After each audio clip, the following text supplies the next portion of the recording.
Howdy folks, and welcome back to War Thunder Ground Forces with the mighty Jingles. Busy day today, I'm actually heading up to Guildford. I don't have an awful lot of time for a video, so today's video is going to be a quick one. This was sent in by the Dire Links. You might remember him from the War Thunder Combined Arms video that I posted when I was at Gamescom. And this video is not about who won or who got how many kills, it's about how absolutely amazing War Thunder can look. Look at that! When the action is thick and furious. There is barely a moment where there isn't something spectacular happening throughout the course of this replay.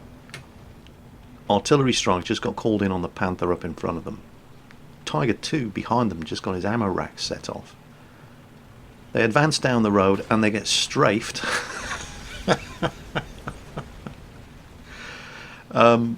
Judging by the flags on the Dire Links' Panther, he's probably from Venezuela or Botswana or something. I don't know.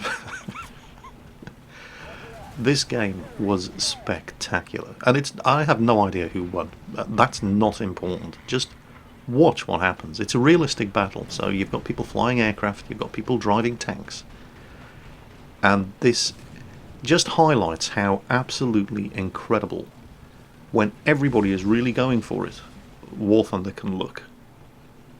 Dire Links' Panther takes a hit in the side from an IS-2, blows his side skirts clean off. Physical damage modelled and represented in the game.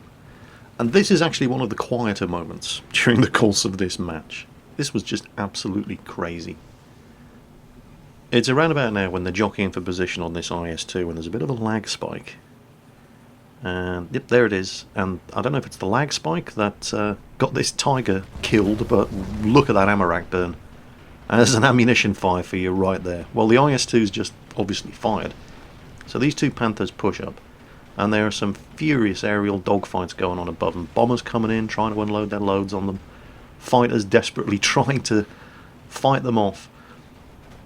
Dire Links' team are actually coming around this rock cluster here from both sides. So the IS-2, yeah, he's already gone. Panther up front gets him. And this is where it all suddenly starts getting busy again. B-25 with a fighter on his tail.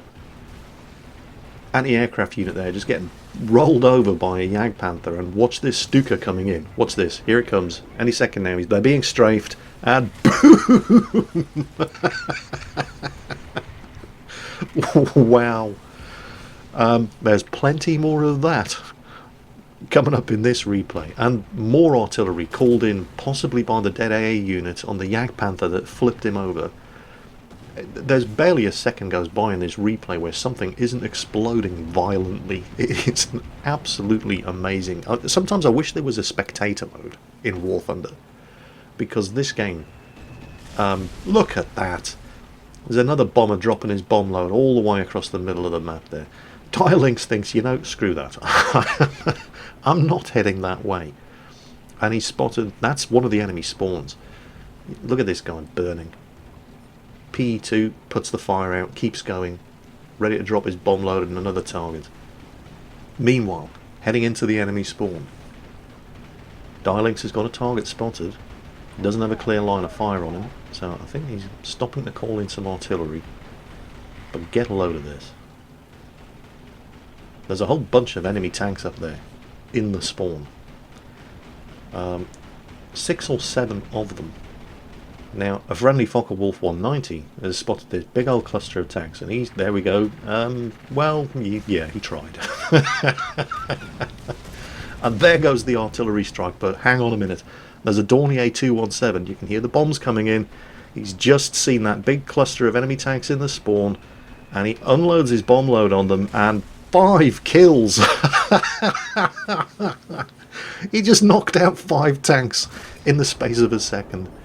Suddenly the AA unit there is feeling very, very lonely. That was awesome!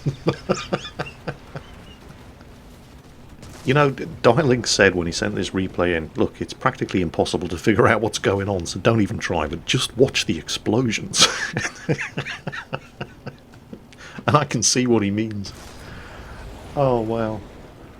Oh, right, he's taking fire from the flank again. And you know, you need to be careful when you're here, because you're in the enemy spawn, and while you're engage with the targets in front. They could be respawning behind you. Bounces a shot there.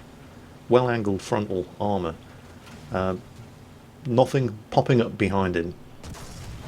Bounces another shot. Or actually, no, he's taken some damage, but check this out. Panther and a Tiger 2. Watch the Tiger 2. Panther takes a hit. Tiger 2 jockeying for position around the rock. Oh, hang on. What's that whistling noise? And the Tiger's heard it, and he's trying to get out of there. But boom! And a second bomb just misses the Panther, but the blast sets his engine on fire. He's pretty quick with a fire extinguisher. There we go. It's out. Wow, man. And, you know, it's like the Dialink said when he sent this replay in. Due to the famous limitations of the War Thunder replay system, it's difficult to tell what's going on and why. But that is so not important in this replay. Just shut up, sit back, and watch the pretty explosions. This is the War Thunder equivalent of a Michael Bay movie. And it's not unusual to see, you know, this kind of fast-paced, crazy action in an arcade battle. But this is not an arcade battle. This is realistic. Those are aircraft, player-controlled aircraft flying around. You don't get that at the same time as tanks in an arcade battle. Realistic or simulator only. And it's a testament to how good some of these realistic battle players are, that there is so much carnage being inflicted by people who have no aim assistance whatsoever. Because it's a realistic battle mode. Well, there's a bit of a quiet moment now, relatively speaking. Friendly B-25 flying overhead. It looks like the Dialinks' team have achieved almost complete air domination here. So it's safe to cap. No more enemy bombers flying around. And this is funny. Friendly bombers overhead everywhere. But there's a Hetzer in the cap. So who does the P-47 go for? Is he going to try to shoot down the enemy bombers? No, he's going for the Hetzer in the cap circle. And then he crashes. So typical. Well, you know, you can't really blame them too much. They're being capped, and it seems that, I mean, I think that the Dialinks' team actually won this match, but not important, not the issue at all. And never mind who won, never mind who got what kills and who shot who down. Just shut up and watch the explosions. This was one hell of a game to watch, even though I didn't have a clue what was going on. And I don't get these kind of realistic battles, because remember, it is a realistic battle, not an arcade battle. I don't get these kind of realistic battles that often. But it's highly unusual for one tank to survive the entire game and be right in the thick of the action from start to finish, and be witness to it all in the way that the Dialinks' Panther was in this game.